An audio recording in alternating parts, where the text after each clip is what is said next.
আসসালামু আলাইকুম everyone, welcome to our channel. আশা করছি সবাই ভালো আছেন। আলহামদুলিল্লাহ আমরাও ভালো আছি। অনেক দিন পর আপনাদের জন্য একটা ব্লগ নিয়ে এসেছি। ব্লগের শুরুতেই সবাইকে রমজান মুবারক। দেখতে দেখতে রমজান শেষ হয়ে যাচ্ছে, কিন্তু এই বছর আমি আপনাদের সাথে এখনও পর্যন্ত রমজানের কোনো ভিডিও শেয়ার করিনি। আসলে আমি কিছুটা আলসেমির কারণে মোবাইল হাতে নেওয়া হয় না, ভিডিও করা হয় না, যার কারণে আপনাদের সাথে কোনো ব্লগও শেয়ার করা হয় না। তো আমি পুরো রমজানের কিছু ছোট ভিডিও ক্লিপ নিয়ে আমার আজকের ব্লগটি সাজিয়েছি। তো দেখতেই পাচ্ছেন রমজানের আমার মনে হয় ইফতারে সবার মেইন খাওয়ার থাকে এটা। যতই বলি যে হেলদি খাবো, ভাজা পোড়া খাবো না, কিন্তু দেখা যায় যে আমাদের এই খাবারগুলাই পছন্দ। তো আমি আসলে রান্নাবান্না সেরে নিচ্ছিলাম। চনা রান্না করে নিয়েছি, আর এখানে ফ্রোজেন আইটেম বের করে নিয়েছি। পেঁয়াজুটা মেখে রেখেছিলাম, ওইটাও এখন রেডি করে নিচ্ছি। মানে সকাল সন্ধ্যা সব মিলিয়ে একটা ছোট্ট ব্লগ আপনাদের সাথে শেয়ার করছি। তো আমি এখানে পেঁয়াজগুলো ভাজতে বসিয়ে দিয়েছি। এরপরে এখানে বেগুনিটা ভাজা শুরু করেছে, আর বেগুনিগুলো মাশাআল্লাহ খুব সুন্দর করে ফুলে উঠেছে। তো এরপরে কিছু ফ্রোজেন আইটেম বের করে নিয়েছি, এগুলো রোজার আগেই আসলে রেডি করে রাখা হয়েছিল। এখানে মিট রোল, কাবাব, সমুচা, যেগুলো সচরাচর ইফতারে সবাই একটু পছন্দ করে, ওগুলোই বের করে নিয়েছি।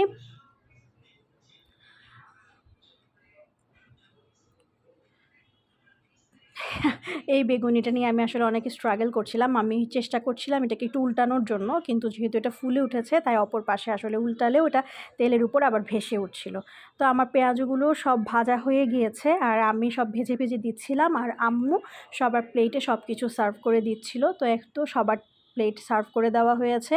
তো সেদিন একটা পুডিংও বানিয়েছিলাম, আর বাইরে থেকে জিলাপি আনিয়েছিলাম, আর বাসায় হালকা ভাজা পোড়া রেডি করা হয়েছে। এটা একটা ডেজার্ট আইটেম, এটা আম্মু এর আগের দিন রাত্রে রেডি করে রেখেছিল। তো এর পরের দিন আমি আবার দুপুরে একটা পুডিং বানিয়েছিলাম। তো আলহামদুলিল্লাহ, যেহেতু বাচ্চারাও রোজা রাখছে, তো যেটা ওদের ভালো লাগে যাতে ওরা একটু একটু খেতে পারে। তো সবার ইফতার টেবিলটা রেডি করে আমরা একটু কিছুক্ষণ ওয়েট করছি, কারণ ইফতারের কিছু আগেই পুরো টেবিলটা রেডি করা হয়ে যায়। যেহেতু ইফতারের আগে সময়টা খুব অল্প থাকে, তাই আমরাও হাতে কিছুটা সময় নিয়েই করি, যাতে করে কোনো রকম তাড়াহুড়ো না হয়। তো ইফতারের পরে আসলে আর ওভাবে হাতে নেওয়া হয়নি মোবাইল। এটা হচ্ছে ফজরের সময় আপনাদের ভাইয়ার সাথে জামাতে ফজরের নামাজটা আদায় করে নিয়েছি। আর এটা হচ্ছে তার পরের দিনের ভিডিও। যে রোল বানিয়ে রেখেছিলাম ওটা শেষ হয়ে আসছিল, তো আম্মু কিমাটা এখানে আবার রেডি করে দিচ্ছে। আম্মুই কিমাটা সবসময় রেডি করে দেয়, কারণ আমি যেহেতু ওইটার আন্দাজটা বুঝি না, আর আমার হাতে মজাটাও কম হয়, তাই আমি আর রিস্কটা নিই না। যেহেতু সারাদিন রোজা রেখে ইফতারে যদি খাওয়াটা মনোপুত না হয়, দেখা যায় যে খেতেও ভালো লাগবে না। তো এই যে কিমাটাও রেডি করে দেওয়ার পরে এখানে এখন চিকেনটাও দিয়ে দিয়েছে, আর এটা রেডি হয়ে যাওয়ার পরে আমি বানিয়ে নিব। আর বানানোর ভিডিওটা আমি আপনাদের জন্য করিনি, কারণ বানাতে বানাতে একটু রাত হয়ে গিয়েছিল। আর এরপরে এটা হচ্ছে আরেক দিনের ভিডিও। সেদিন একটু শপিংয়ে বের হয়েছিলাম, রাত প্রায় 11:30-12টা হবে তখন বের হয়েছিলাম।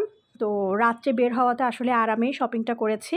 তো কিছু এবার দেখলাম আবার সব মার্কেট একদম বিয়েবাড়ির মতো সাজিয়ে ফেলেনি। তো এই তো মিমিতে চলে এসেছি।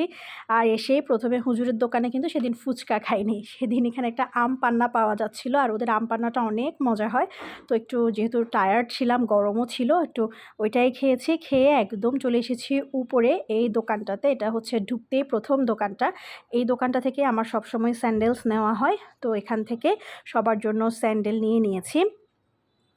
আরও টুকটাক অনেক শপিং করেছি, কিন্তু শপিংয়ের সময় আসলে ওভাবে ক্যামেরা হাতে নিয়ে ভিডিও করে করে শপিং করাটা একটু টাফ। আর যেহেতু ঈদের শপিং অনেক রাশ থাকে, তাই আসলে ওভাবে এখানে একটু সময় পেয়েছি, তাই ভাবলাম যে একটু করি। মিমি থেকে কাজ শেষ করে চলে এসেছি আফমিতে আপনার ভাইয়ার জন্য জিন্স প্যান্ট নিতে। তো ও এখান থেকেই সবসময় জিন্স প্যান্ট নেয়।